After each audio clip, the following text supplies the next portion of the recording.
بسم اللہ الرحمن الرحیم۔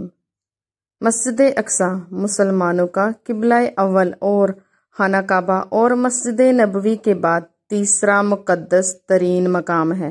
مسجد اقصی حقیقت میں مسلمانوں کی میراث ہے جو تاریخی اور مذہبی حقائق سے ثابت ہے، مگر یہ جس جگہ پر تعمیر کی گئی یہودیوں کے موقف کے مطابق اس جگہ پر ہیکل سلیمانی تھی۔ مسلمانوں کے یروشلم شہر پر قبضہ کرنے کے بعد یہ مسجد تعمیر کی گئی، حالانکہ قرآن مجید میں سفر معراج کے باب میں اس مسجد کا ذکر ہے، گویا یہ مسجد حضور پاک صلی اللہ علیہ وسلم کے بصیرت سے پہلے موجود تھی۔ مختلف روایات کے مطابق خانہ کعبہ کے بعد دوسری بڑی عبادت گاہ مسجد اقصی ہے۔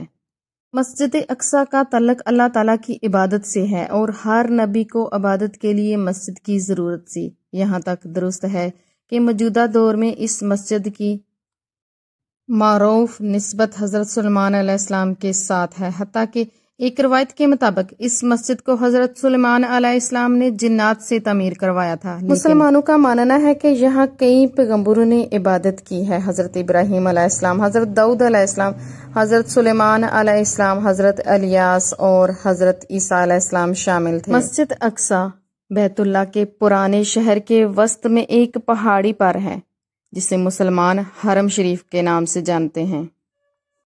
واضح رہے کہ یروشلم تینوں مذہب اسلام، یہودیت اور مسیحیت کے پیروکار کے لیے مقدس مقام ہے، جبکہ مسجد اقصی کو مکہ مکرمہ کی مسجد حرام اور مدینہ منورہ کی مسجد نبوی کے بعد تیسرا مقدس ترین مقام سمجھا جاتا ہے۔ حرم شریف میں مسلمانوں کے دو مقدس مقام موجود ہیں، جن میں ڈوم آف دی راک اور اقصی مسجد شامل ہے، جسے 18ویں صدی میں تعمیر کیا گیا تھا۔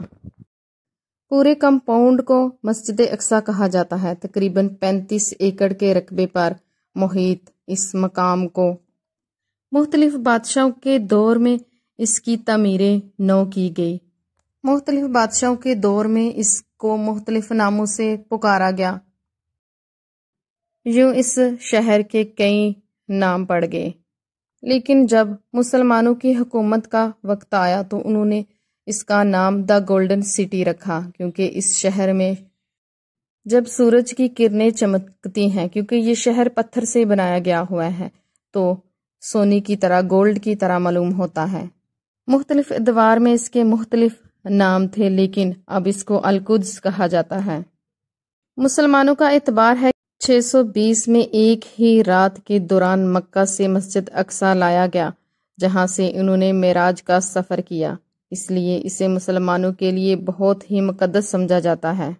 معراج کی رات نبی پاک صلی اللہ علیہ وسلم نے تمام انبیاء علیہ السلام کی امامت کروائی اور اس لیے مسلمانوں کے نزدیک اسے بہت ہی مقدس سمجھا جاتا ہے۔ واقعہ معراج میں نبی پاک صلی اللہ علیہ وسلم کو اللہ تعالیٰ نے اپنی قدرت کاملہ کا مشاہدہ کروایا اور رات کے کچھ ہی حصے میں زمین و آسمان کی سیر کروائی، مسجد حرام سے مسجد اقصی تک لے گئے۔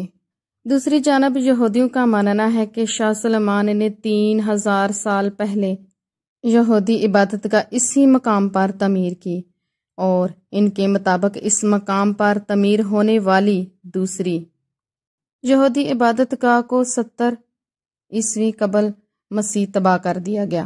واضح رہے کہ 1967 عرب اسرائیل جنگ کے بعد مسجد اقصی پر اسرائیل نے قبضہ کر لیا اور مشرقی یروشلم اور ویسٹ بینک کے ساتھ ساتھ اسے اسرائیل میں ضم کر لیا تھا۔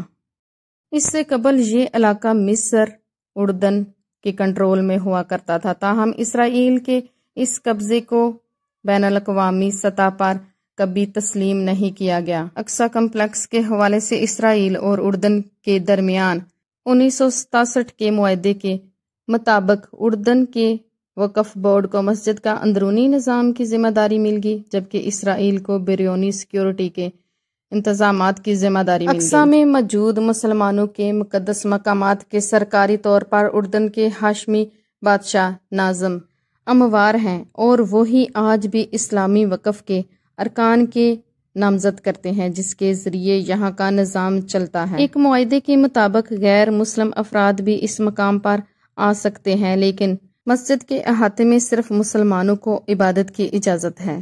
اسرائیل کے مطابق پیشواؤں نے یہودوں پر ٹیمپل ماؤنٹ میں داخلے کی پابندی عائد کر رکھی ہے، کیونکہ یہود کے عقیدے کے مطابق یہ جگہ اتنی مقدس ہے کہ یہاں لوگوں کا داخلہ اسرائیلی حکومت کے قواعد کے تحت مسیح اور یہودی اس مقام کا دورہ بطور سیاحت کر سکتے ہیں، وہ بھی ہفتے میں صرف 4 گھنٹے۔